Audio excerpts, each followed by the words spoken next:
안녕하세요. 이번 강의도 재료역학 강의를 이어서 해보도록 하겠습니다. 저번 시간까지 내력 4가지, 충력, 비틀림 모멘트, 전단력, 굽힘 모멘트 이 예제들을 풀어봤죠.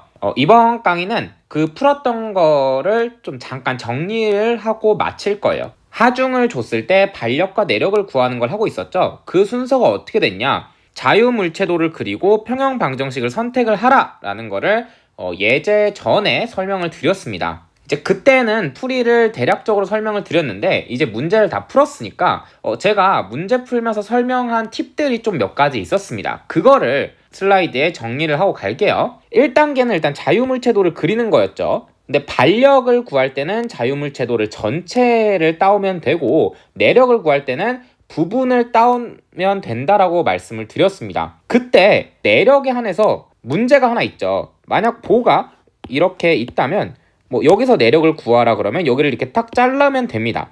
우린 선택을 해야 돼요. 잘라서 왼쪽을 선택을 할 거냐 오른쪽을 선택을 할 거냐 어떤 자유물체도를 그려올 거냐 할 때 제가 기준을 하나 제시를 했는데 하중의 개수가 적은 쪽을 선택을 해오라고 했었습니다. 하중보다는 그냥 힘이라는 용어를 쓸게요. 아까 보 예시를 다시 들면은 보가 있을 때 하중이 이렇게 작용을 한다고 합시다.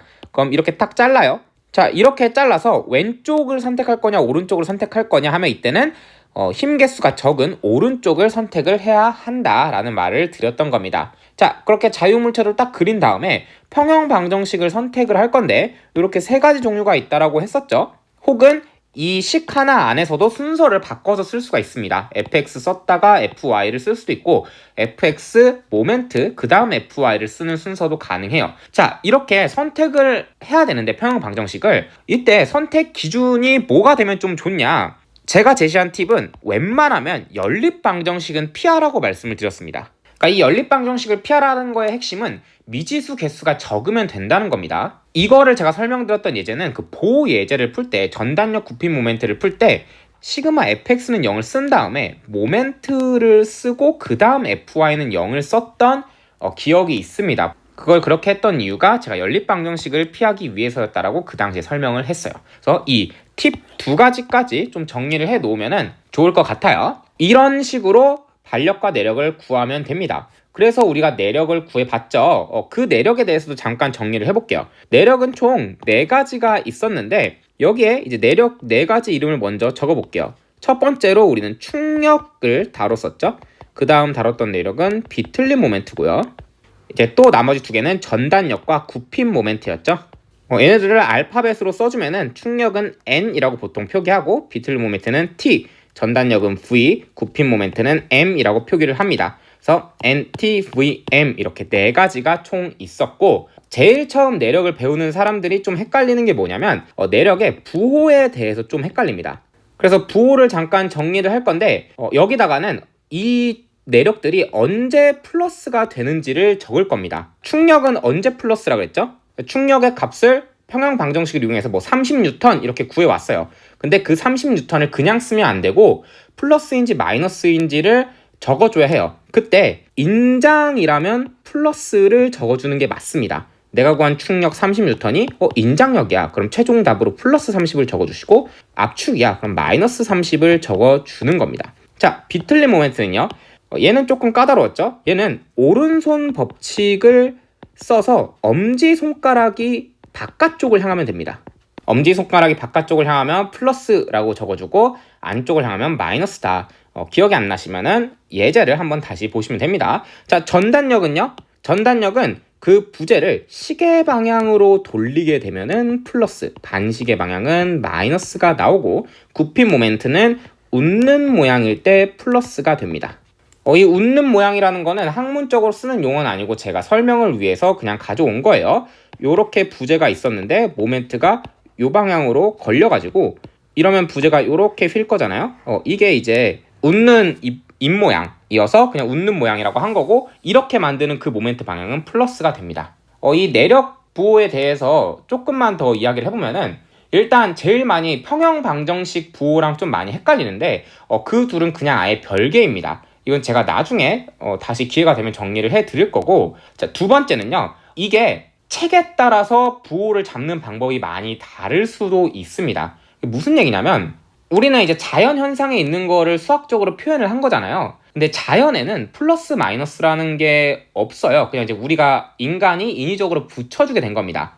그래서 그냥 인장력을 압축력과 구별하기 위해서 그냥 인장을 플러스로 해주자라고 약속을 한 거예요. 근데 이 약속이 학자들마다 조금 다릅니다. 쓰는 책마다. 어떤 책은 뭐 전단력을 시계 방향으로 할 때 플러스로 잡는 데도 있고, 어떤 책은 마이너스로 잡는 데도 있어요. 시계 방향을. 이제 이런 식으로 부호를 잡는 방법이 많이 다르고, 그래서 아마 책마다 이제 사인 컨벤션 해가지고 부호 잡는 법을 설명하는 챕터들이 다 껴 있습니다. 장마다. 그거를 좀 보시면 되고, 저는 이 강의에서 이거를 플러스 부호로 잡고 설명을 계속 하겠습니다. 여기까지는 다 제가 강의 중에 설명을 한 거고, 오늘 처음 배우는 내용은 뭐냐면 내력은 충력, 비틀림 모멘트, 전단력, 굽힘 모멘트 이렇게 4개가 있는데, 이게 궁금할 수도 있죠. 4개밖에 없는 이유가 뭘까요? 그러니까 왜 굳이 5개가 있는 것도 아니고 3개가 있는 것도 아니고 왜 4개일까요?에 대한 이야기를 지금부터 시작을 하겠습니다. 그래서 제가 이 좌표축 2개를 그려왔는데, 이런 생각을 해봅시다.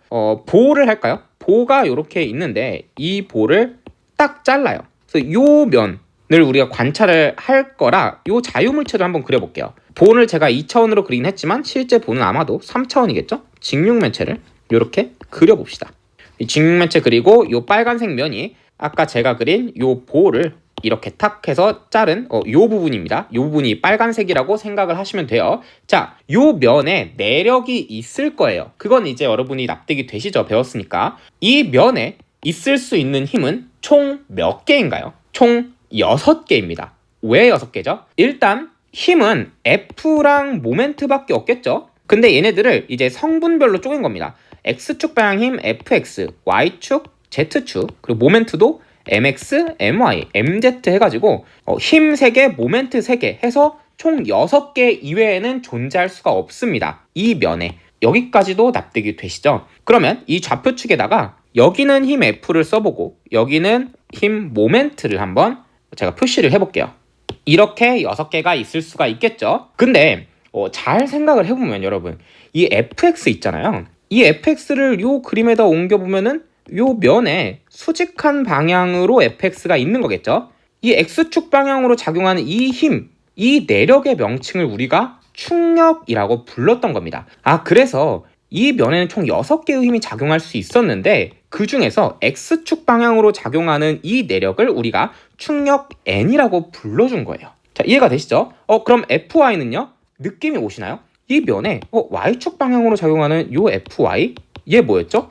보를 이렇게 탁 잘랐는데 그럼 자유물체도가 이렇게 있겠죠? 여기에 요 방향으로 작용했던 힘, 혹은 요렇게 y축 방향으로 작용했던 힘, 얘 이름이 바로 우리는 전단력이었습니다. 그래서 6개의 힘 중에서 이 fy의 정체가 v, 전단력이었구나, 그 얘기가 되는 거예요. FZ는요, FZ는 우리가 문제에서 직접적으로 다루지 않았지만 얘는 전단력입니다. 왜냐? 이거는 지금 완전히 이해가 안 가셔도 상관이 없습니다. 일단 저는 설명을 해볼게요. 이 FY가 요 빨간색 면에 작용하는 거를 잠깐 그려보면은 요런 식으로 이제 힘이 될 거예요. 두껍게 그릴까요? 이렇게 작용하는 요 FY가 전단력이라고 했던 건데, FZ는 그러면은 요렇게 작용하는 힘이 FZ입니다. 근데 여러분 생각을 해보면 사실 FY와 FZ는 성질이 똑같은 힘입니다. 그냥 FZ를 받는 요 똑같은 부재를 그려볼까요? 이렇게 있고 이렇게 FZ가 작용하면은 얘를 그냥 90도 회전을 하면 얘가 되는 거잖아요. 그래서 사실 똑같은 힘이에요. 이제 뭐랑 비교를 하면 되냐면 요 FX 있죠. 이 FX도 그림을 잠깐 그려보면은 이렇게 해서 수직으로 이 FX가 작용을 합니다. 근데 이 FX는 어떻게 회전을 시키든 이 상태랑 똑같이 만들지를 못해요. 그에 반해서 FZ는 회전을 하는 순간 FY랑 똑같은 게 되게 됩니다. 그러니까 이제 위에서 보냐 옆에서 보냐에 따라서 달라지는 것 뿐이에요. 그래서 FY와 FZ는 사실상 전단력이라는 똑같은 힘이고 FX만 전혀 다른 성질의 충력이었던 겁니다. 이거랑 똑같은 논리를 모멘트에도 적용할 수가 있어요. 자, MX 먼저 볼까요? X축 방향으로 작용하는 모멘트? 그러면은 요렇게 X축이 있고 요렇게 돌리는 거죠. 그러면 지금 이 모멘트 X가 이 면을 비튼다라는 게 느껴지시나요? 요 MX가 요 면 안쪽에 있는 모멘트인 거잖아요. 면 위에 놓여 있는 모멘트. 이 모멘트는 지금 비틀림 모멘트였습니다. 우리가 배운. 그리고 이제 여러분이 생각을 해보시면은 모멘트 Y가 굽힌 모멘트 M. 그래서 MZ도 굽힌 모멘트 M이라는 걸 여러분이 그냥 생각해 보시면 알 수가 있어요. 지금까지 설명했던 게 내력이 4가지밖에 없는 이유입니다. 어떠한 면을 딱 잘라 거기서 내력을 관찰할 건데 내력도 힘의 일종이기 때문에 무조건 6개 중에 하나입니다. fx, fy, fz, mx, my, mz 이 6개가 최대인데 그 중에서 fx에 우리가 붙인 명칭이 충력, 그리고 fy, mz는 사실상 성질이 똑같고 거기에 붙인 이름이 전단력, 그리고 모멘트 x에다가 붙인 이름이 비틀림 모멘트, 그리고 MI, MZ가 서로 똑같고 여기다가 굽힌 모멘트라는 이름을 우리가 붙여준 겁니다. 그래서 내력은 4가지밖에 없고 3개도 아니고 5개도 아닌 거예요. 여기까지가 이번 강의 내용입니다. 이렇게 우리는 하중, 반력, 내력 이 3가지 힘들에 대해서 어떻게 구할지 이야기를 끝낸 겁니다. 다음 강의에는 정력학에서 다뤘어야 할 또 다른 내용, 단면 모멘트를 배워보는 시간을 갖도록 하겠습니다. 복습 잘 해주시고 전 다음 강의에서 뵙도록 할게요. 감사합니다.